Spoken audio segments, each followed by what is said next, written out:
The secret is the more you read God's word and obey, the more you will be sanctified. ரகசியம் என்னவென்றால் நீங்கள் வேதத்தை நன்றாக படித்து அந்த வேதத்து வசனங்களை நீங்கள் கைக்கொள்ளும் பொழுது அந்த வேத வசனம் உங்களை பரிசுத்தமாக்கும். Those are the two things that we see in John chapter 8 verse 31 and 32. ரெண்டு காரியங்களை நாம் பார்த்தோம். யோவான் 8ஆம் அதிகாரம் 36ஆம் வசனம் 32ஆம் வசனம். 31 says you need to know the truth. 31ஆம் வசனம் 32 says you need to know the truth. 32ஆம் வசனம் சொல்லுகிறது நீங்கள் சத்தியத்தை அறிய வேண்டும் என்று. 31 says you need to obey the truth. 31ஆம் வசனம் சொல்லுகிறது அந்த சத்தியத்திலே நீங்கள் நிலைத்திருக்க வேண்டும் என்று. You have to obey the truth. அந்த சத்தியத்துக்கு நீங்கள் கீழ்ப்படிய வேண்டும். And we also saw in 1 Peter 3:15 1 பேதுரு 3ஆம் அதிகாரம் 15ஆம் வசனத்தை நாம் பார்த்தோம். that you need to sanctify the Lord in your hearts. தேவனை உங்கள் இதயத்திலே நீங்கள் பரிசுத்தம் பண்ண வேண்டும் என்று பார்த்தோம். We're just going to read a couple of more verses from 1 Peter chapter 3. 1 பேதுரு 3ஆம் அதிகாரம் 15ஆம் வசனத்திலிருந்து to see what God is actually speaking to us from here. இந்த வேத பகுதியிலிருந்து தேவன் எதை குறித்து பேசுகிறார் என்று நாம் பார்ப்போம். Let's read from 14 onwards. 14ஆம் வசனத்திலிருந்து நாம் படிப்போம். We're just going to read 4 verses from there.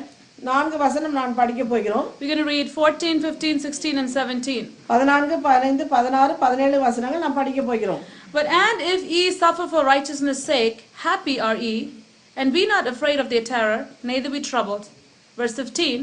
But sanctify the Lord God in your hearts, and be ready always to give an answer to every man that asks you a reason of the hope that is in you with meekness and fear. Verse 16. Having a good conscience, that whereas they speak evil of you as evildoers, they may be ashamed that falsely accuse your good conversation in Christ. Verse 17. For it is better if the will of God be so that ye suffer for well-doing than for evil-doing. 1 பேதுரு 3ஆம் அதிகாரம் 14, 15, 16, 17 வசனங்கள். நீதி நிமித்தமாக நீங்கள் பாடுபட்டால் பாக்கியவான்களாய் இருப்பீர்கள். அவர்களுடைய பயமுறுத்தலுக்கு நீங்கள் பயப்படாமலும் கலங்காமலும் இருந்து கர்த்தராகிய தேவனை உங்கள் இருதயங்களில் பரிசுத்தம் பண்ணுங்கள். உங்களில் இருக்கிற நம்பிக்கை குறித்து உங்களிடத்தில் விசாரித்து கேட்கிற யாவருக்கும் சாந்தத்தோடும் வணக்கத்தோடும் உத்தரவு சொல்ல எப்பொழுதும் ஆயத்தமாயிருங்கள். கிறிஸ்துவுக்கு ஏற்ற உங்கள் நல்ல நடக்கையை தூஷிக்கிறவர்கள் உங்களை அக்கிரமக்காரர் என்று உங்களுக்கு விரோதமாய் சொல்கிற விஷயத்தில் வெட்கப்படும்படிக்கு நல் மனசாட்சியை உடையவர்களாயிருங்கள்.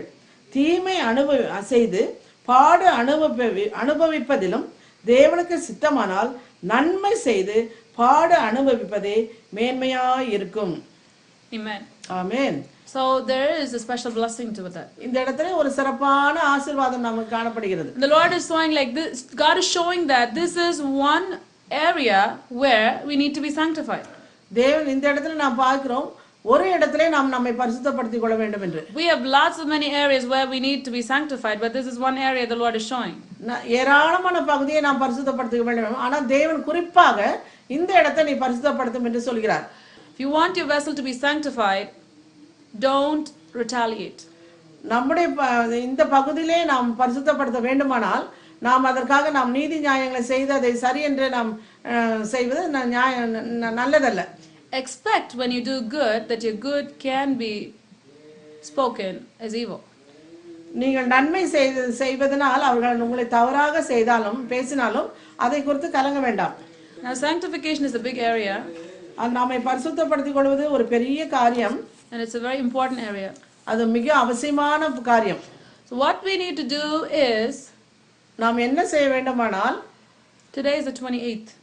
இன்றைக்கு டிசம்பர் 28ஆம் தேதி. In the next few days sit in God's presence.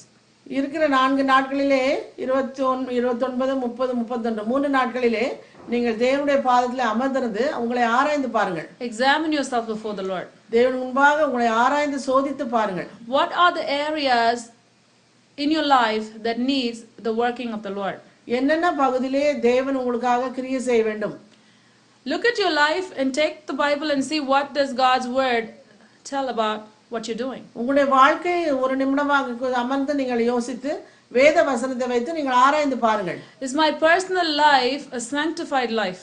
என்னுடைய தனிப்பட்ட முறை பரிசுத்தமான வாழ்க்கையா இருக்கிறதா? Is my family life a sanctified life? என்னுடைய குடும்ப வாழ்க்கை பரிசுத்தமானதாக உள்ளதா? The work that I do, my job, நான் செய்யும் தொழில் பரிசுத்தமாய் இருக்கிறதா? Am I doing it in a sanctified way? நான் பரிசுத்தமான முறையிலே நான் அந்த என்னுடைய வேலையை செய்கிறேனா? Am I a different person on Sunday and a different person during the week? ஞாயிற்றுக்கிழமையிலே ஒரு வித்தியாசமான ஆளாக இருந்து வாரம் முழுதும் 6 நாட்களில் வேறு விதமான ஆளாக இருந்தால்? Am I a different person at home and a different person outside? வீட்டிலே ஒரு விதமான நிலையில் இருப்பது, வெளியே போனால் மிகவும் நல்லவர்களாக இருப்பது. Or you may be fooling your spouse and being a different person outside. உன்னுடைய துணைவியாரை நீங்கள் ஏமாத்தி கொண்டு வெளியே போய் மிக நல்லவங்க போல காணப்படுவது. God watches everything. தேவன் எல்லாவற்றையும் கவனித்துக் கொண்டிருக்கிறார். So sit in God's presence and examine yourself. தேவனுடைய பாதத்தில் அமர்ந்து உங்களை நாங்கள் சோதித்து பாருங்கள். We need an honest diagnosis of ourselves. நம்மை குறித்து நல்ல மனசாட்சி உடலாம் நாம் இருக்க வேண்டும். We need to honestly examine ourselves. நாம் உண்மை உத்தமமாய் நம்மளை நாமே ஆராய்ந்து பார்க்க வேண்டும். And see what God wants to tell us. தேவன் என்ன சொல்ல விரும்புகிறார் என்று பார்ப்போம். What is God speaking to us this night? இந்த இரவிலே தேவன் என்ன பேசுகிறார்? God is speaking to us about sanctification. தேவன் நம்மை பரிசுத்தப்படுத்திக் கொள்ள வேண்டும் என்று தேவன் நம்மோடு பேசிக் கொண்டிருக்கிறார். And his truth has the power to sanctify us. தேவனுடைய வசனமாகிய சத்தியம் நம்மை பரிசுத்தப்படுத்தக்கூடும் என்று பார்த்தோம். If you have lying in your life, உங்களுடைய வாழ்க்கையிலே நீங்க பொய் சொல்வீர்களானால் God's word has all the remedy you need for that topic. அந்த நீங்க அந்த பொய் சொல்ற காரியத்திலே தேவன் உங்களுக்கு அதை நீங்குவதற்கு எல்லா காரியங்களையும் வைத்திருக்கிறார். If you have stealing in your life, God has everything you need in your word to cover that. களவு செய்பவர்களாய் நீங்கள் இருப்பீர்களானால் தேவனுடைய வார்த்தையிலே நீங்கள் களவு செய்வது எப்படி நிறுத்தப்பட வேண்டும் என்பதை நீங்கள் அறிந்து கொள்ளலாம். If you have a lust in your life, God has the remedy, the solution, whatever you need to deal with that problem. இச்சையுடையவர்களாய் காணப்படுகிறானால் அந்த இச்சை நீங்குவதற்குரிய ஆதாரங்களை நீங்குவதற்குரிய பதில்களை தேவனுடைய வார்த்தையிலே தேவன் கொடுத்து வைத்திருக்கிறார். If you are a person who is constantly backbiting, God's word has what you need to help you. தொடர்ந்து நாம் மற்றவர்களை குறித்து புறம் கூறிக்கொண்டே இருப்போமானால் தேவனுடைய வார்த்தையானது அந்த காரியத்தை நீக்குவதற்குரிய மருந்தாக நமக்குள்ளாக செயல்படுகிறது. If you have a habit of complaining all the time, God's word has something for that too. தொடர்ந்து நாம் குறை கூறிக்கொண்டே மற்றவர்களை குறித்தோ நம்மை குறித்தோ குறை சொல்லிக்கொண்டே அதிருப்தியாக இருப்போமானால் தேவனுடைய வசனத்திலே அதற்கும் மருந்து காணப்படுகிறது. If we are a dishonest person and we are dishonest in everything, God's word has something for that too. எதிலுமே நாம் உண்மையுள்ளாதவர்களாக இருப்போமானால் தேவனுடைய வார்த்தையிலே நீங்கள் வாசிப்பீர்களானால் எப்படி உண்மையுள்ளதா நீங்க மாற வேண்டும் என்று அதிலே உங்களுக்கு மருந்து கிடைக்கிறது. If you are lazy, God's word has something for that too. நீங்கள் சோம்பலாய் இருப்பீர்களானால் வேத வசனத்தை நீங்க படிக்கும் பொழுது அதிலிருந்து உங்களுக்கு எப்படி விடுதலை கிடைக்கும் என்று நீங்கள் அறிந்து கொள்ளலாம். So God's word has a remedy for everything. தேவனுடைய வார்த்தையிலே எல்லாவற்றுக்கும் விடுதலை உண்டு.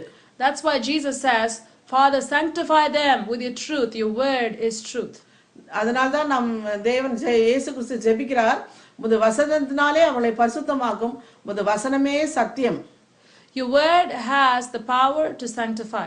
உம்முடைய வசனம் அவளை பரிசுத்தமாக்கும் என்று சொல்கிறார். When you read God's word and see what God says about a particular sin, that convicts you. நீங்கள் வேத வசனத்தை நீங்கள் படிக்கும் பொழுது தேவன் அந்த நீங்கள் தொடர்ந்து செய்யும் அந்த பாவத்தை குறித்து உங்களுக்கு அதை வெளிப்படுத்துவாரானால் நீங்கள் அதை விட்டுவிட வேண்டும். God's word shows how God sees that sin. தேவனுடைய வார்த்தையானது தேவன் அந்த பாவத்தை எப்படி பார்க்கிறார் என்றதை உங்களுக்கு காட்டும்.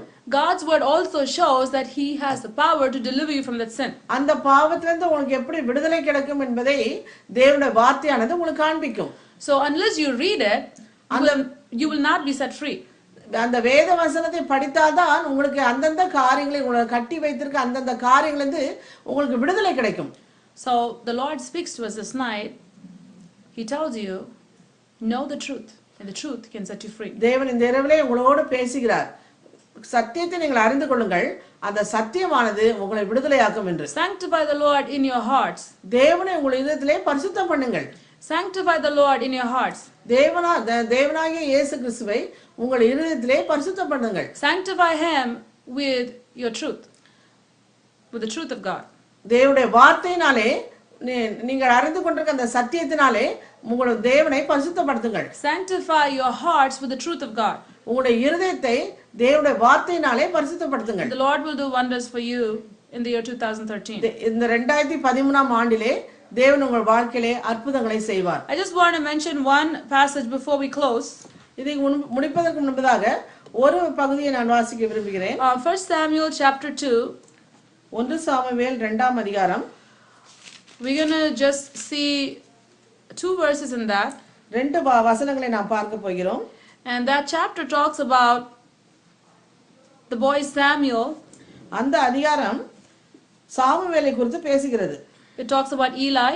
ஏலியை குறித்து பார்க்கிறோம். It talks about Eli's sons. ஏலியுடைய பிள்ளைகளை குறித்து நாம் பார்க்கிறோம். And we see how Eli's sons despised the sacrifices of the Lord.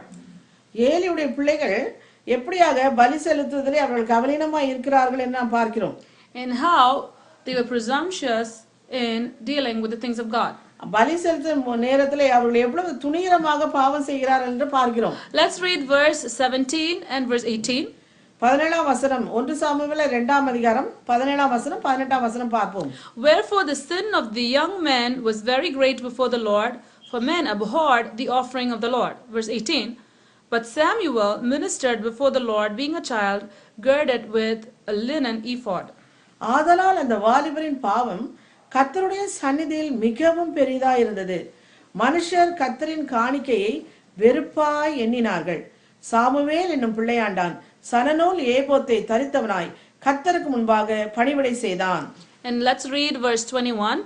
21ஆம் வசனம். The last part of verse 21. 21ஆம் வசனத்திலே கடைசி பகுதி. And the child Samuel grew before the Lord. Samuel என்னும் பிள்ளையாண்டான் கர்த்தருடைய சந்நிதியில் வளர்ந்தான். Let's read verse 18 again. 18ஆம் வசனம் மறுபடியும் பார்ப்போம். But Samuel ministered before the Lord, being a child, girded with a linen ephod. Samuel என்னும் பிள்ளையாண்டான் சணநூல் ஏபோத்தை தரித்தவனாய் கர்த்தருக்கு முன்பாக பணிவிடை செய்தான். And the last portion of verse 21, and the child Samuel grew before the Lord. 21ஆம் வசனம் கடைசி பகுதி. சாமுவேல் என்னும் பிள்ளையாண்டான் கர்த்தருடைய சந்நிதியில் வளர்ந்தான். We see 2 things over here. இரண்டு காரியத்தை நாம் பார்க்கிறோம். Samuel ministering before the Lord. Samuel கர்த்தருக்கு முன்பாக பணிவிடை செய்கிறான். And Samuel growing before the Lord. Samuel கர்த்தருடைய சந்நிதியிலே வளர்கிறான். These 2 things are happening right before the Lord. தேவன் கர்த்தருக்கு முன்பாக ரெண்டு காரியங்கள் இங்கே செய்கிறது.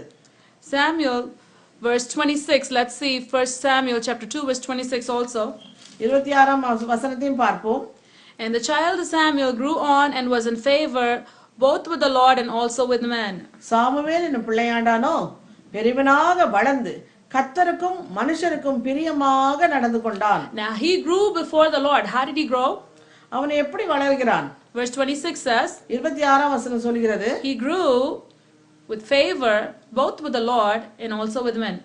சாமுவேல் என்னும் பிள்ளையாண்டான் பெரியவனாக வளர்ந்து கர்த்தருக்கும் மனுஷருக்கும் பிரியமாய் நடந்து கொண்டான். Now at home you can read 1 Samuel chapter 2 by yourself. வீட்டிலே நீங்கள் 1 சாமுவேல் 2ஆம் அதிகாரத்தை நன்றாக படித்து பாருங்கள். Now we don't have time, we're not going to read the entire chapter. முழு அதிகாரத்தை நாம் படிக்க நேரமில்லை. But what God wants to focus is when the circumstance was not suitable for Samuel to grow in a godly way. அந்த பயங்கரமான சூழ்நிலையிலே Samuel கர்த்தர் முன்பாக கர்த்தருடைய பிள்ளையாய் வளருவதற்கு சூழ்நிலை அங்க இல்லை. You know how Samuel grew? அவன் எப்படி வளர்ந்தான் தெரியுமா? He grew before the Lord, pleasing God.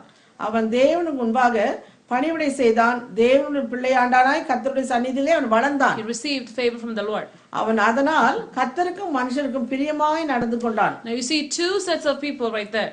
அந்த இடத்துல ரெண்டு விதமான ஜனங்களை நாம் பார்க்கிறோம். We see the sons of Eli who were the sons of the priest and who are also priests doing abomination before the Lord. Samuel ஏலியுடைய பிள்ளைகள் பேலியாளின் மக்களாக இருந்தார்கள். ஆனால் சாமுவேலோ கர்த்தருக்கு முன்பாக வளர்ந்து வந்தான். So we live in a day and age where we see wickedness all around. நாம் இப்படி பார்க்கிற இந்த காலத்திலே கொடூரமான ஜனங்களுக்கு மத்தியிலே நாம் வாழ்ந்து கொண்டிருக்கிறோம். We turn the computer on, you have wickedness. Computer நாம் பார்த்தால் அங்கு கொடூரமான செய்திகள். You turn the television on, you have wickedness. தொலைக்காட்சியை பார்த்தால் அங்கேயும் கொடூரமான செய்திகள். You go outside, you see wickedness. வெளியே போய் பார்த்தாலும் அங்கேயும் பயங்கரமான செய்திகள். So the excuse that most people can say is, oh, this is not like before. It was easier for people who lived before. Now it's much harder, so that's why I'm sinning. மற்றவர்கள் என்ன சொல்லுறாங்கன்னா முந்தி வாழ்ந்தவர்களுக்கு அந்த பாவம் செய்து அந்த சான்சஸ்லாம் இல்லை. ஆனா இப்ப எங்க பார்த்தாலும் கொடுமையும் பாவம் இருக்கிறதுனால நான் இப்படி இருக்கிறதுல ஒன்றும் தவறு இல்லை என்று அவர்கள் சொல்கிறார்கள். God understands that. தேவன் அதை பார்த்து கொண்டிருக்கிறார். God really understands that. தேவன் அதை நன்றாக அறிந்தவராக இருக்கிறார். God knows if Samuel can live in that situation. ஏலியின் பிள்ளைகள் பேலியாளின் மக்களாக இருந்து வரிகளிலே அவ்வளவு கொடுமை செய்த நாட்களிலே அதே இடத்துல இருந்த சாமுவேல் கர்த்தருக்கு முன்பாக பணிவிடை செய்து கர்த்தருக்கு முன்பாக வளர்ந்து வருகிறான். Now Samuel was not somewhere outside that city. Samuel அங்கிருந்து வேறு பிரிக்கப்பட்டனா ஏதோ ஒரு பட்டணத்திலே அவன் இல்லை. Samuel was not even living in another house. தனிப்பட்ட ஒரு தனி வீட்டிலும் அவன் இல்லை. This is where Hannah came and left that baby Samuel. இதே இடத்திலே தான் ஏலியின் கரத்திலே வந்து அன்னாள் வந்து சாமுவேலை விட்டுவிட்டு போகிறாள். Now I don't know if I would leave my child in a house like that. நான் என்னுடைய பிள்ளையை கொண்டு போய் இந்த பேலியாளின் மக்கள் பலிகளை எடுத்து சாப்பிட பயங்கரமாய் துணிகரமாய் செய்து கர்த்தர் முன்பாக பாவம் செய்யற இடத்துல நான் கொண்டு போய் என் பிள்ளையை விட்டு இருந்தால், you know what? She made a promise to the Lord and God was faithful. அவள் தேவன் முன்பாக செய்த பொருத்தனையை அவள் நிறைவேற்றினாள். அதன் நிமித்தம் தேவன் அந்த பிள்ளையிடத்தில் உண்மையுள்ளவராய் காணப்பட்டார். And that child was faithful to the Lord. அந்த பிள்ளையும் கர்த்தர் முன்பாக வளர்ந்தது. It is never one way. அது ஒரு பக்கமாக மட்டுமில்ல. It's never like, oh, God is faithful, God is faithful, God is faithful, I'm unfaithful. தேவன் உண்மையுள்ளவராக இருக்கார், தேவன் நல்லவராக இருக்கார், அது மட்டுமல்ல. But he is faithful to us and we have to be faithful to him. அவர் நமக்கு நான் உண்மையுள்ளவராக இருக்கிறார், நன்மை செய்கிறவர்கள் நாம் அவரிடத்தில் நாம் அவருக்கு முன்பாக பரிசுத்தமுள்ளவராய் உண்மையுள்ளவராய் நாம் காணப்பட வேண்டும். The reason why Eli and his sons were destroyed was because they were unfaithful to the Lord. ஏலியும் அவருடைய பிள்ளைகளும் ஏன் அவர்கள் பாழாக்கப்பட்டார்கள் என்றால் தேவன் முன்பாக அவர்கள் உண்மையற்றவர்களாய் காணப்பட்டார்கள். God was faithful to them. அவர்களுக்கு தேவன் உண்மையுள்ளவராய் இருந்தார். But they were unfaithful to the Lord. தேவனிடத்திலே அவர்கள் உண்மையற்றவர்களாய் துணிகரக்காரர்களாய் மாறிவிட்டார்கள். And they were wicked. அவர்கள் கெட்டவர்களாய் இருந்தார்கள். But you know what? Even in that circumstances, Samuel grew before the Lord. அந்த சூழ்நிலையின் மத்தியிலும் அங்கு வளர்கிற சாமுவேலானது கர்த்தருக்கு பிரியமானவனாய் காணப்பட்டான். Now can you and I grow like Samuel in a circumstance where we live? That's a question. அதே போல் நாம யோசித்து பார்ப்போம். அதே பயங்கரமான சூழ்நிலையிலே நாம் இருப்போமானால் நாம் எப்படி இருப்போம்? If Samuel can grow before the Lord, we can. Samuel அதே பயங்கரமான சூழ்நிலையிலே அவன் கர்த்தர் முன்பாக கர்த்தருடைய பிள்ளையாய் வளர்ந்தது போல நாமும் வளர முடியும். And God favored him. தேவன் அவனுக்கு இரக்கம் காண்பித்தார். If you want God to favor you, தேவன் உங்களிடத்தில் இரக்கம் காண்பிக்க வேண்டுமா?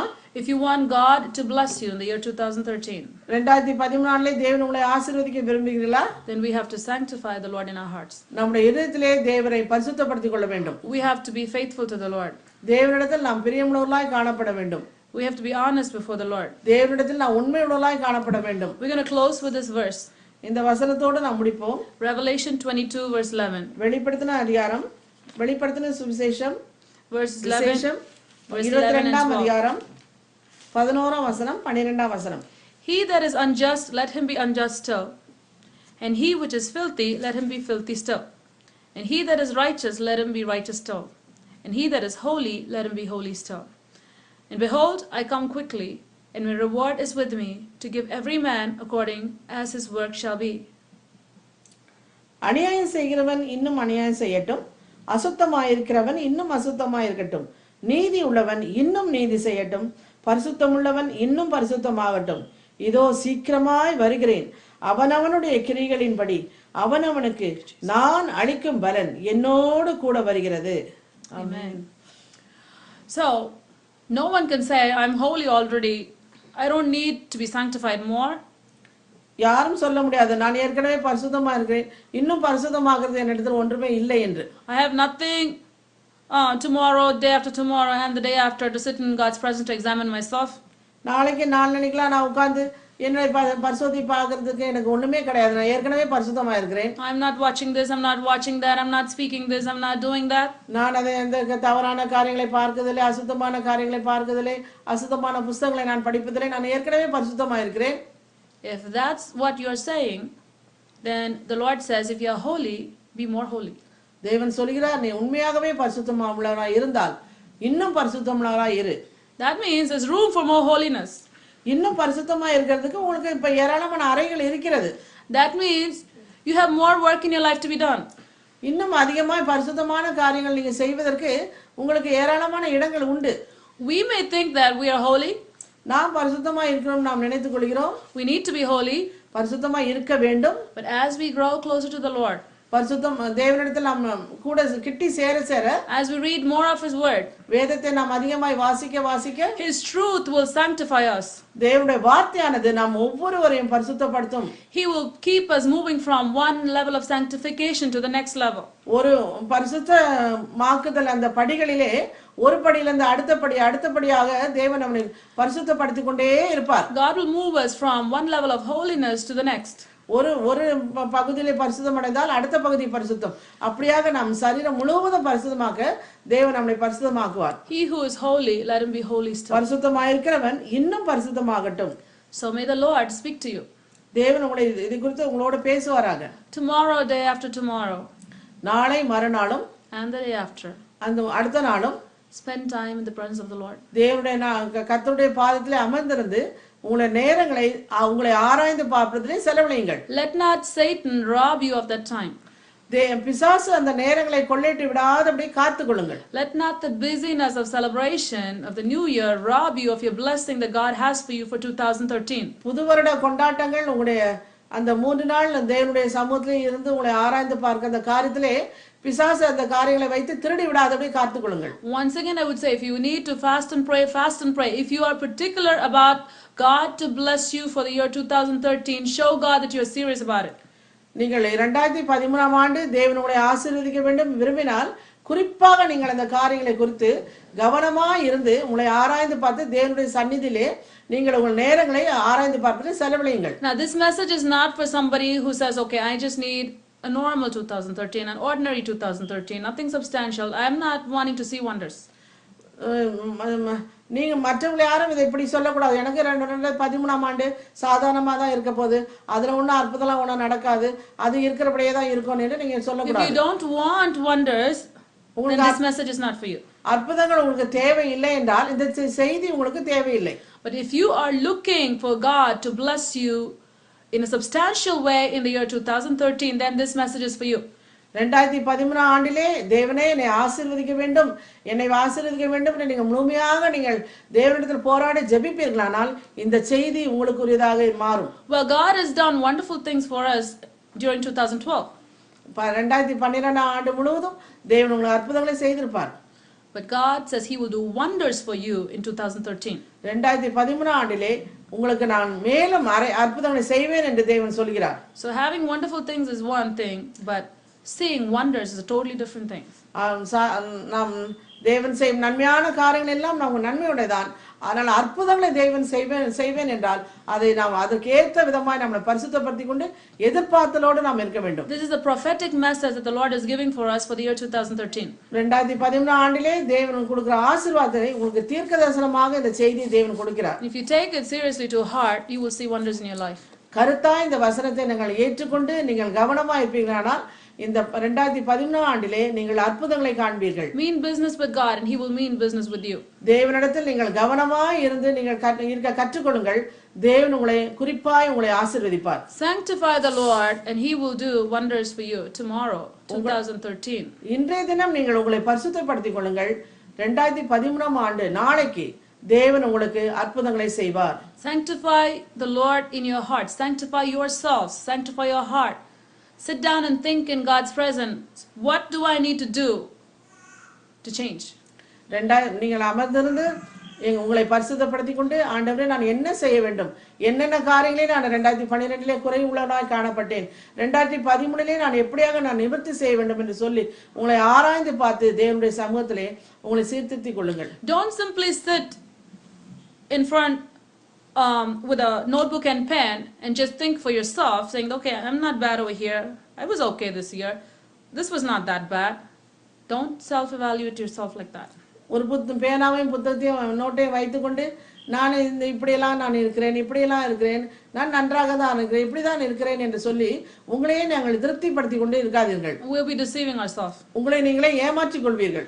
But if you really want for the Lord to sanctify you, and you want to be sanctified by the Word of God, that means you have to take the Bible, sit in God's presence the next few days and ask the Lord, Jesus, examine me. Jesus, sanctify me. Jesus, show me what I should do. Jesus, show me what I need to change in my life. What needs to go out? What needs to come in? Lord, show me. நீங்கள் அமர்ந்திருந்து ஆண்டவரே என்னை சோதித்து பாரும், என்னை அறிந்து கொள்ளும், எந்தெந்த காரியங்களில் நான் குறைவுள்ளனாய் காணப்படுகிறேன், எந்தெந்த காரியங்கள் நான் சீர்திருத்திக் கொள்ள வேண்டும் என்று தேவனுடைய சமூகத்திலே நீங்கள் அமர்ந்திருந்து அவரிடத்தில் நீங்கள் கேட்பீர்களானால் அவர் உங்களுக்கு தெரியப்படுத்துவார். தெரியப்படுத்தி அதை நீங்கள் சீர்திருத்திக் கொள்வீர்களானால் தேவன் உங்களை ஆசீர்வதிப்பார். May the Lord do wonders for you in the year 2013. 2013 ஆண்டிலே தேவன் உங்களுக்கு அற்புதங்களை செய்வாராக. As you sanctify yourselves, தேவன் உங்களை நீங்கள் உங்களை பரிசுத்தப்படுத்திக் கொள்வீர்களானால் God will do wonders for you. தேவன் உங்களுக்காக அற்புதங்களை செய்வார். It will be a year of wonders. 2013 ஆண்டு நீங்கள் அற்புதங்களை காணும் வருடமாக மாறும். That is a guarantee from the Almighty God. தேவன் கொடுக்கிற உங்களுக்கு உத்தரவாதமான பதில் அதுதான். That is the promise the Lord has given for us, for our ministry, for each one of you. இந்த ஊழியம் செய்ய ஒவ்வொருவருக்கும் தேவன் கொடுக்க ஒரு பெரிய ஆசீர்வாதம் 2013 ஆண்டிலே உங்களுக்கு அற்புதங்களின் ஆண்டாக மாறும். It is a year of wonders. அற்புதங்களை காணும் ஆண்டாக தேவன் இதை வைத்திருக்கிறார். Sanctify yourselves, and tomorrow you will see wonders. இன்று நீங்கள் உங்களை பரிசுத்தப்படுத்திக் கொள்ளுங்கள், நாளைக்கு நீங்கள் அற்புதங்களை காண்பீர்கள். We'll pray. நாம் ஜெபிப்போம். Father, we thank you, Lord, for your precious word. நேற்றும் இன்று மாறாத எங்கள் அன்புள்ள பரமதகப்பனே, இந்த ஜீவனுள்ள வார்த்தைக்காக நாங்கள் நன்றி சொல்கிறோம். Thank you for speaking to us, Father. எங்களோடு பேசின இந்த ஜீவனுள்ள வார்த்தைக்காக நன்றி சொல்கிறோம். Lord, you cannot speak even more clearer than this, Lord. You spoke so clear to us this night. எங்களோடு நீர் மிகவும் திட்டத்தெளிவாய் நீர் பேசின இந்த ஜீவனுள்ள வார்த்தைகளுக்காக நாங்கள் நன்றி சொல்கிறோம் ஆண்டவரே. We ask you, Holy Spirit, may your people hold on to the word of God. ஆவியானவரே, உம்முடைய பிள்ளைகள் ஜீவனுடைய வார்த்தைகளை பிடித்துக்கொள்ள கிருபை தாரும். May they hold on to the word of God and live, O God. ஆண்டவரே, ஜீவனுடைய வார்த்தைகளை அவர் பிடித்துக்கொண்டு அதற்கேற்றபடி வாழ கிருபை தாரும் ஆண்டவரே. Lord, may they live, O God. அவர்கள் அதன்படி வாழ கிருபை தாரும் ஆண்டவரே. Lord, many of them, they do not even know that they are dying daily. அவர்கள் தினந்தோறும் அவர்கள் செத்து கொண்டிருப்பதை அவர்கள் அறியாமல் இருக்கிறார்கள் ஆண்டவரே. Jesus, may they live, O God. உம்முடைய வார்த்தையிலே அவர்கள் நிலைத்து நிற்க கிருபை தாரும் ஆண்டவரே. Father, we pray, open their eyes, Lord, to your truth. உம்முடைய வார்த்தையை காணத்தக்கதான சத்தியத்தை அறியும் மனக்கண்களை அவர்கள் திறந்து விடும் ஆண்டவரே. May your truth set them free, O Father. உம்முடைய சத்தியமானது அவர்களை விடுதலையாக்க வேண்டும் ஆண்டவரே. May your truth set them free, O Lord. உம்முடைய சத்தியம் அவர்களை விடுதலையாக்க நாங்கள் ஜெபிக்கிறோம் May ஆண்டவரே. they become men and women of your word, O Lord. ஒவ்வொருவரும் கர்த்தாவே வேதத்துக்குரிய தேவனுடைய மனுஷங்களாய் மாற வேண்டும் ஆண்டவரே. May your word sanctify them, O God. அந்த வசனமானது அவர்களை பரிசுத்தப்படுத்த வேண்டும் ஆண்டவரே. Lord, may they devote their time to your word, O Father. கர்த்தருடைய வசனத்திலே உம்மிடத்திலே அவர்கள் நேரத்தை செலவழிக்க அவர்கள் கிருபை தர வேண்டுமாய் நாங்கள் ஜெபிக்கிறோம் ஆண்டவரே. We ask you, Holy Spirit, that you will bless our people, Lord. பரிசுத்த ஆவியானவரே, உம்முடைய ஜனங்களை நீர் ஆசீர்வதிக்க வேண்டுமாய் நாங்கள் Bless ஜெபிக்கிறோம். us, O God. அவளை ஆசீர்வதியும் ஆண்டவரே. Lord, may we truly have a year of wonders, O Lord, in the year 2013. 2013 ஆண்டு உண்மையாகவே உம்முடைய பிள்ளைகளுக்கு ஒரு அற்புதங்களின் ஆண்டாக மாறத்தக்கதாக நான் கிருபை செய்யும் May ஆண்டவரே. we not lose, Lord Father, your wonder working hand in the year 2013 because of our disobedience. இவர்கள் கீழ்ப்படியாமல் போவதனால் ஆண்டவரே, அவர்களுக்கு பிரியமில்லாமல் ஜீவிப்பதனால் தேவன் அவர்களுக்காக வைத்திருக்கும் அற்புதங்களை அவர்கள் இழந்து போகாதபடி காத்துக்கொள்ளும் ஆண்டவரே. Father, may they inherit, Lord Father, inherit everything that you have for them, Lord, in the year 2013. 2013 ஆண்டிலே நீர் வைத்திருக்கும் அற்புதங்களை அவர்கள் சுதந்திரித்துக் கொள்ளத்தக்கதாக தேவன் அவர்களை ஆசீர்வதிக்க வேண்டுமா நாங்கள் ஜெபிக்கிறோம் Thank ஐயா. you for doing it, Lord. தேவனே, அப்படி நீ செய்ய போற தயவுக்காக நாங்கள் நன்றி சொல்கிறோம். In Jesus' name we pray. இயேசுவின் நாமத்தில் ஜெபத்தை ஏறெடுக்கும் நல்ல பிதாவே. Amen. Amen. For prayer, please contact us at prayer@lbethelinterntionalministries.org. That's prayer@lbethelinterntionalministries.org.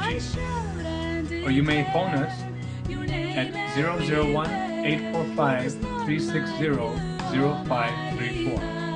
Once again, 001-845-360-0534. You may write us at El Bethel International Ministries, P.O. Box 966, Goshen, New York 10924, USA. On the web, please visit us at www.elbethelinternationalministries.org.